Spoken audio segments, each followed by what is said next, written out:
Propaganda campaign चलाने को लेकर चीनी प्रोपेगेंडा कि आखिर चीन ने राफेल को किस तरह का झूठ फैलाने का काम किया था, किस तरह राफेल को बदनाम करने की साजिश रची गई और अब चालबाज चीन की पोल खुल गई है। अमेरिकी पैनल की एक रिपोर्ट आई है, उसमें यह खुलासा हुआ है कि चीन ने यह सब कुछ इसीलिए किया ताकि राफेल का मार्केट खराब हो और वो अपना हथियार बेच सके। हम आपको ये भी समझाएंगे कि चीन कैसे झूठ बोलकर मुस्लिम देशों को हथियार बेच रहा है। ऑपरेशन सिंदूर के दौरान भारत का पराक्रम दुनिया ने देखा, जहां पर इंडियन एयरफोर्स और आर्मी ने अपना दमखम दिखाते हुए पाकिस्तान में मौजूद 9 आतंकी ठिकानों को तबाह कर दिया था और इसके लिए वायुसेना ने अपने front line fighter jets Rafale, Sukhoi 30, MK1 का इस्तेमाल किया था। ऑपरेशन सिंदूर के दौरान राफेल की ताकत के सामने पाकिस्तान कांप उठा था, लेकिन हार के बाद मक्कार पाकिस्तान और चालबाज चीन ने राफेल के खिलाफ फेक कैंपेन चलाना शुरू कर दिया था। राफेल को गिराने को लेकर अफवाहें फैलाई, लेकिन चीन के प्रोपेगेंडा कैंपेन की पोल खुल गई है। अमेरिकी संसद के एक पैनल रिपोर्ट में खुलासा किया गया है कि चीन राफेल के खिलाफ कैंपेन चलाकर अपना J-35 लड़ाकू बेचने की कोशिश कर रहा था।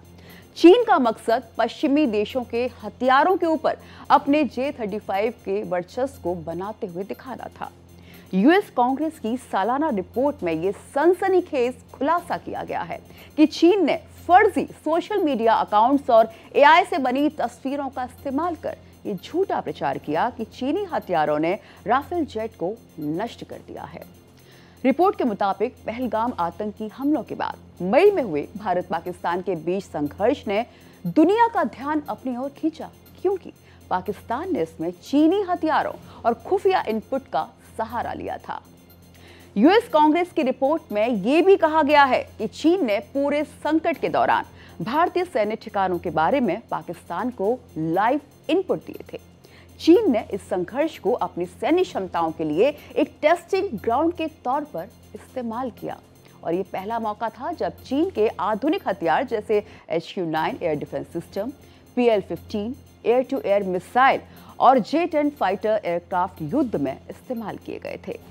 यूएस पैनल की रिपोर्ट में कहा गया है कि फ्रांसीसी खुफिया एजेंसियों ने ऐसे सबूत जुटाए हैं कि चीन ने फर्जी सोशल मीडिया अकाउंट्स का इस्तेमाल कर AI जनरेटेड तस्वीरें और वीडियो गेम ग्राफिक्स के जरिए राफेल फाइटर जेट के मलबे के रूप में फैलाया और दावा किया कि चीनी हथियारों ने उन्हें नष्ट कर दिया है। चीन के इस प्रोपेगेंडा का मकसद अपने J-35 फाइटर जेट और चीनी वेपन सिस्टम की बिक्री को बढ़ाना था। चीनी दूतावासों ने इसे सेलिंग पॉइंट बनाया, यानी दुनिया को बताया कि देखो हमारे हथियारों ने राफेल को हरा दिया, जबकि इंडियन एयरफोर्स ने साफ कहा था कि हमारे सभी विमान सुरक्षित हैं, राफेल को खरोच तक नहीं आई। फिर भी चीनी प्रोपेगेंडा महीनों तक चलता रहा। रिपोर्ट में यह भी दावा किया गया है कि चाइनीज एम्बेसी के अधिकारियों ने इंडोनेशिया को राफेल जेट खरीदने की चल रही डील को रोकने के लिए मना लिया था। भारत पाकिस्तान के बीच सीज फायर के बाद चीन ने पाकिस्तान को 40 J-35 fighter jets, KJ-500 aircraft और बैलिस्टिक मिसाइल डिफेंस सिस्टम बेचने की पेशकश की थी।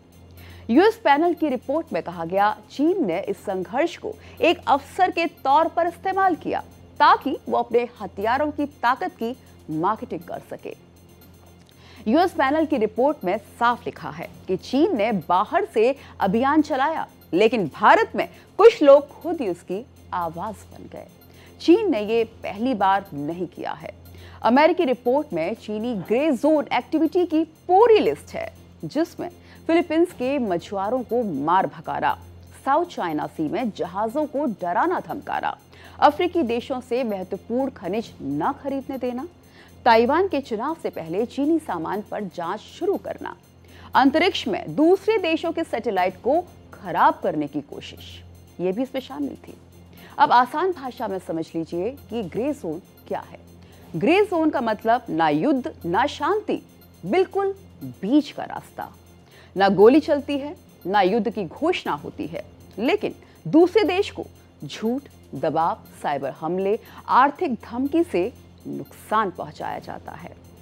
यूएस पैनल की रिपोर्ट बताती है कि आज की लड़ाई सिर्फ बॉर्डर पर नहीं, हमारे फोन की स्क्रीन पर भी हो रही है।